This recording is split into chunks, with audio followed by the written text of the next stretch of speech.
আমাৰ অতিকে অঞ্চলটোৰ কাৰণে এটা দুৰ্ভাগ্যজনক দিন আজি। আমাৰ যোৱা পৰহি দিনা ২৭ ডিচেম্বৰৰ দিনাখন দশম শ্ৰেণীৰ বিদায় সভা আছিল। এই বিদায় সভা ৰাতিপুৱা ৭ বজাৰ পৰা ল'ৰা ছোৱালীখিনি যাৱতীয় কাম কাজৰ কাৰণে আহিছিল আৰু আমিও আহিছিলোঁ।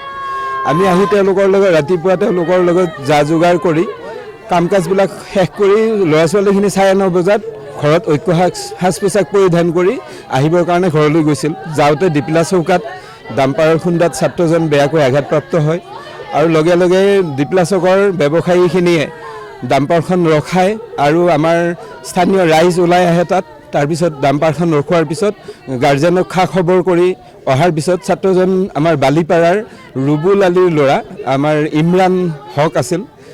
লগে লগে তেওঁক চিকিৎসাৰ বাবে মঙলদৈ চিভিল হস্পিটেললৈ লৈ গৈ তাৰপিছত আমাৰ বিদ্যালয়ৰ প্ৰধান শিক্ষক হেমন্ত ডেকা আৰু অতুল শৰ্মা তেখেত সহকাৰী শিক্ষক তেওঁলোক দুজন তাতে গৈ পেলাই তাত প্ৰাথমিক চিকিৎসাখিনিৰ অন্তত গুৱাহাটী চিকিৎসা মহাবিদ্যালয়লৈ প্ৰেৰণ কৰে।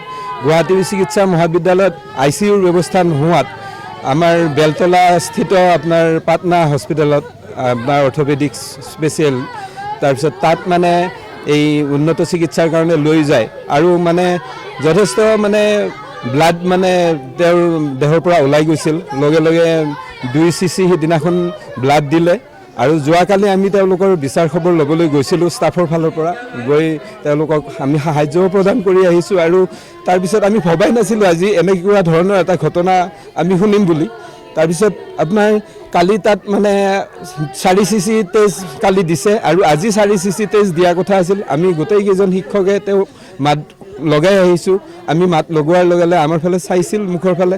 আমি ভাবিছোঁ আজি নহ'লেও 2 এদিনত অপাৰেশ্যন কৰিব আৰু ভাল খবৰ এটা আমি পাম। কিন্তু ৰাতিপুৱা 6 বজাৰ লগে লগে এই দুৰ্ভাগ্যজনক খবৰটো যেতিয়া পালোঁ, আমাৰ অঞ্চলৰ ৰাইজ তথা ছাত্ৰ ছাত্ৰীসকল আমি শিক্ষকসকল সকলো শোকত ভাঙি পৰিছোঁ।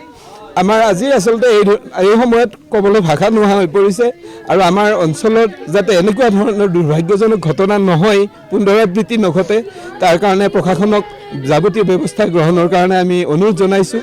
এই ধৰণৰ যাতে ডাম্পাৰ বালি ভৰ্তি ট্ৰাক এইবিলাক যাতে স্কুল টাইমত যাতে চলাচল নকৰে তাৰ কাৰণে প্ৰশাসনে ব্যৱস্থা লওক আৰু এনেকুৱা ধৰণৰ পুনৰাবৃত্তি ঘটনা নঘটক তাৰ কাৰণে আমি অনুৰোধ জনাইছোঁ।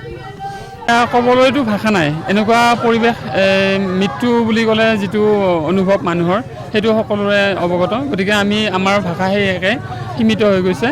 গতিকে যি ইমৰান হক সেইদিনা 27 তাৰিখৰ দিনাখন ইহঁতৰ স্কুলৰ পৰা বিদায় আছিলে, বিদায় অনুষ্ঠানত ভাগ ল'বলৈ আহি গতিকে গোটেই জীৱনৰ পৰা বিদায় ল'লে।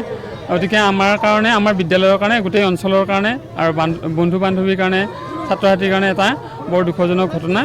আপোনালোকে দেখিছে ছাত্ৰ ছাত্ৰীসকলে কান্দোনত ভাঙি পৰিছে। আজি তাক এখন ব্যক্তিগত হস্পিটেলত তাৰ মৃত্যু ঘটে ৰাতিপুৱা ভাগত। গতিকে তাৰ পষ্টমৰ্টেম কৰি আনোতে পলম হৈ গ'ল। গতিকে আমি গোটেইখিনি ছাত্ৰ ছাত্ৰী ৰাতিপুৱাৰ পৰা সিহঁতৰ ঘৰত গৈ ৰখি আছে আৰু আমিও ইয়াতে স্কুলত আছোঁ, তেওঁলোকৰ ঘৰলৈকেও গৈছোঁ। গতিকে এই মৃত্যুৰ বিষয়ে বৰ্ণনা কৰিবৰ কাৰণে সাধাৰণতে ভাষাই শব্দই আমাক সাহস নিদিয়ে। গতিকে সকলোৰে অনুভৱ একেটাই মৃত্যুৰ ক্ষেত্ৰত। কিন্তু আমি এটাই কথা ক'ম, যাতে ভৱিষ্যতে এনেকুৱা ঘটনা নঘটক। ডাম্পাৰৰ ক্ষেত্ৰত যিবিলাক দুৰ্ঘটনা ঘটি আছে সেইখিনি আচলতে ৰাতিপুৱাৰ ভাগত যদি ডাম্পাৰবিলাক বন্ধ কৰে প্ৰশাসনে, স্কুলৰ সময়খিনি যাতে পাৰ হৈ যোৱাৰ পিছত ডাম্পাৰবিলাক চলোৱাৰ ব্যৱস্থা কৰে, এইখিনি মই প্ৰশাসনলৈ অনুৰোধ জনাইছোঁ। আৰু এনেকুৱা ঘটনা কাৰো ক্ষেত্ৰত নঘটক এই অনুৰোধ জনাই মই মোৰ যি পঢ়া শুনাত ছাত্ৰজন মধ্যমীয়া আছিলে, কিন্তু তাৰ মৃদুভাষী আছিলে, ইমান কথা বাৰু অমায়িক আছিলে, সেই ক্ষেত্ৰত ক'ব লাগিব। হ'লেও এই বয়সত যিখিনি দুষ্টামি থাকে সেইখিনিতো থাকে আৰু ল'ৰা ছোৱালী আপোনালোকে জানে। কিন্তু মৃদুভাষী আছিলে আৰু পঢ়া শুনাত যথেষ্ট ভাল আছিল। ঘৰ আমাৰ পৰা ইয়াৰ পৰা 1 কিলোমিটাৰ দূৰত, দীপিলাৰ পৰা 1 কিলোমিটাৰ এইখিনি গাঁও কেন্দ্ৰগুৰি পৰে। আমি এনেই বালিপাৰা বুলি কওঁ।